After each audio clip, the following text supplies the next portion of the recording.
जीवों का सृजन पालन और संहार करते हैं। अतः बेटा इस क्रोध का त्यागन करके इस युद्ध को बंद कर दो।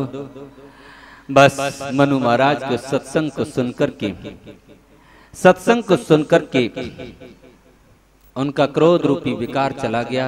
हृदय में परिवर्तन, भगवान की कथा सुनकर के हृदय में परिवर्तन आते हैं। भगवान का सत्संग सुनकर के जीव की प्रवृत्ति में परिवर्तन आता है, उसके स्वभाव में परिवर्तन आता है। अरे भाई कोला सिर्फ केवल पशुवत जीवन ही जी रहा हो उसकी तो मैं कह नहीं सकता। सिर्फ खाना पीना सोना ही जिसका जीवन का ध्येय हो उसका तो मैं कह नहीं सकता। लेकिन जो प्रेम के साथ श्रद्धा के साथ चित्त और मन को एकाग्र करके यदि भगवान की कथा और सत्संग को जो सुनेगा, परिवर्तन सुनिश्चित समझ लेना। उसके जीवन में बदलाव जरूर आएगा। उसके स्वभाव में उनकी जितनी भी दुष्प्रवृत्ति है ना, वो धीरे धीरे सब चली जाएंगी। बोलो राधे राधे। वैकारिक दोष भी धीरे धीरे सत्संग के कारण चले जाते हैं। कथा चलती है, देखिए कि यहाँ जब युद्ध को बंद कर देते हैं ध्रुव, तो इडविडा पुत्र कुबेर बड़े प्रसन्न होते हैं। और कुबेर ने कहा, ध्रुव मैं तुमसे बहुत प्रसन्न हूं, बताओ तुमको क्या चाहिए? क्या चाहिए? बोले मुझे कुछ नहीं चाहिए, मुझे आप देना ही तो एक वस्तु दे दो। कहा क्या? अखंड हरि स्मरण, कभी न टूटने वाला भगवान का हरि स्मरण, कभी न टूटने वाला। बोलो राधे राधे। कोई बात नहीं, पड़ोसी यदि कोई पड़ोस में सोए तो उनको जगाते रहना। बोलो राधे राधे। सुनो कथा सुनो, मेरे कहने की जरूरत न पड़े। आप यदि सावधान होकर के कथा सुन रहे हैं और आपका साथी यदि कहीं पड़ोसी कहीं झपकी ले रहा है, उसको चेतना देते रहो, उसका पुण्य आपको भी मिलेगा। बोलो राधे राधे। मेरी तो सब नजरों में है, लेकिन मैं अपना काम करता चलता हूँ। बोलो राधे राधे। आप अपना काम करें, मैं अपना काम करूंगा, मुझे करना है, मुझे तो कथा कहनी है।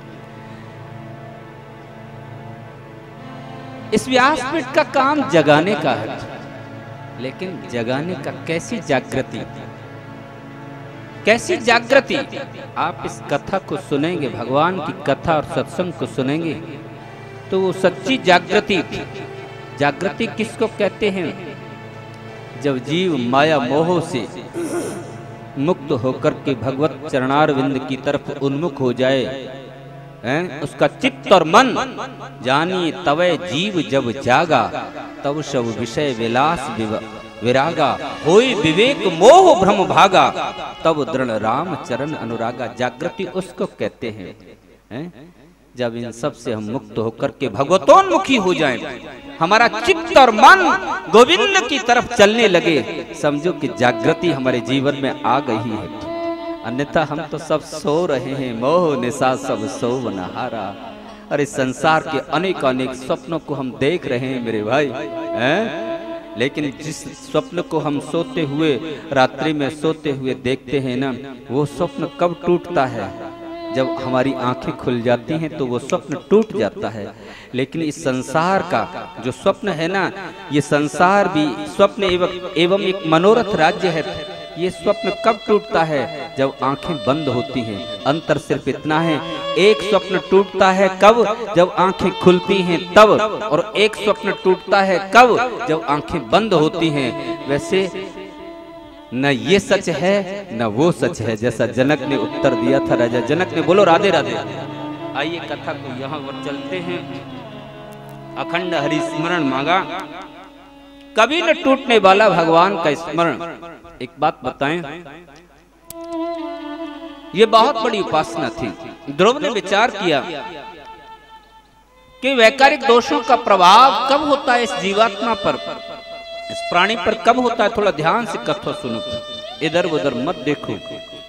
आप इधर उधर देखोगे तो बात बहुत महत्वपूर्ण बात आपसे निकल जाएगी। बोलो राधे राधे।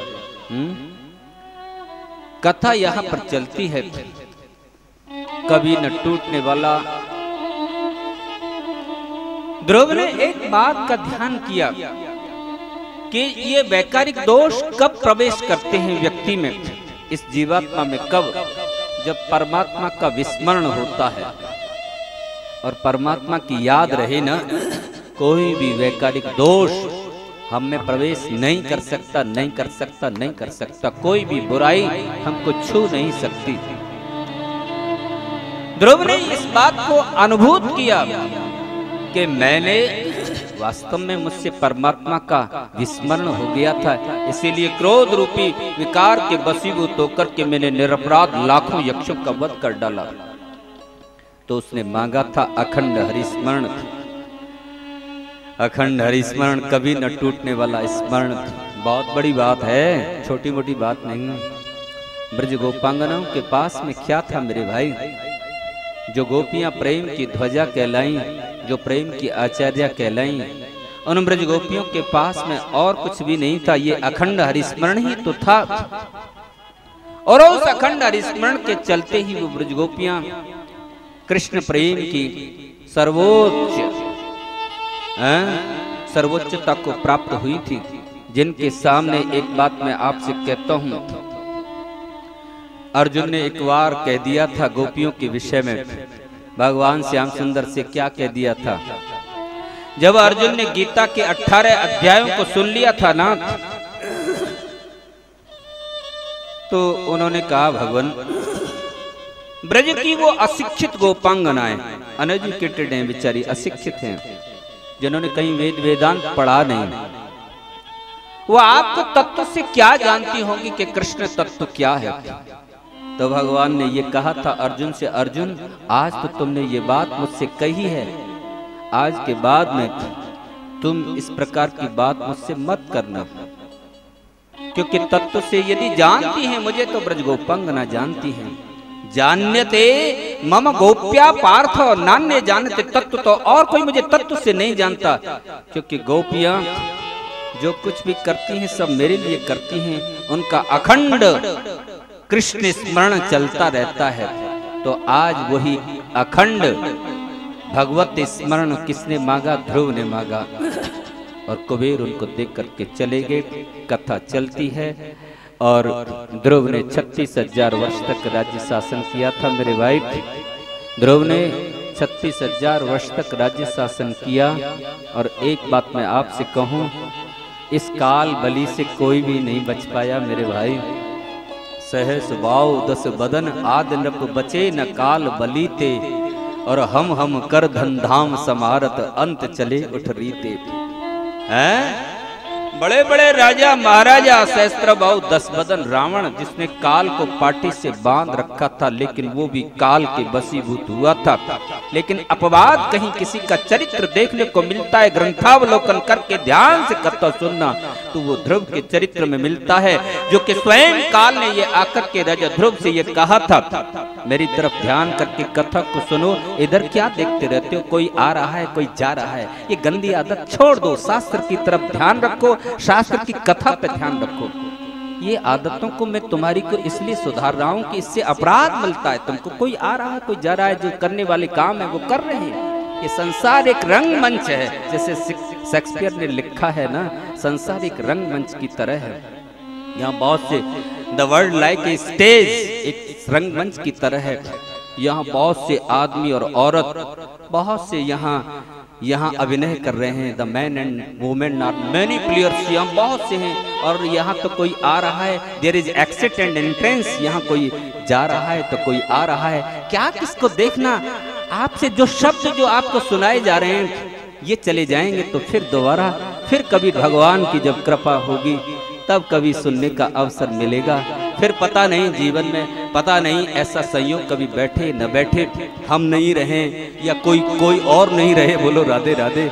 क्या पता रहता है शरीर का, ये क्षणभंगुर शरीर है, कल खेल में हम हो न हो गगन में सितारे रहेंगे सदा। इस बात को ध्यान करो, एक एक शब्द के मूल्य को हम समझें, उसकी महत्ता को समझें। उपेक्षित भाव जरा भी इस ग्रंथ के प्रति आप रखोगे ना, वो ठीक नहीं होगा।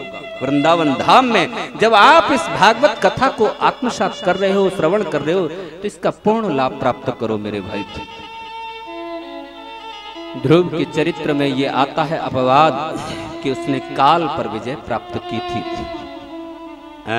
काल ने स्वयं ध्रुव से आकर ये कहा था, राजन मुझे भी आप सेवा का अवसर दें। बोले हाँ, तुमको अवसर सेवा का यही है कि जिस समय मैं भगवान के लोक की प्राप्ति करूं, भगवान के दिव्य रथ में मैं चढ़ने की तैयारी करूं, तो तुम सिर झुका कर के मेरे सामने बैठ जाना। मैं तुम्हारे सिर पर पैर रख कर के जो है उस दिव्य रथ में चढ़ जाऊंगा और दिव्य लोक की प्राप्ति करूंगा।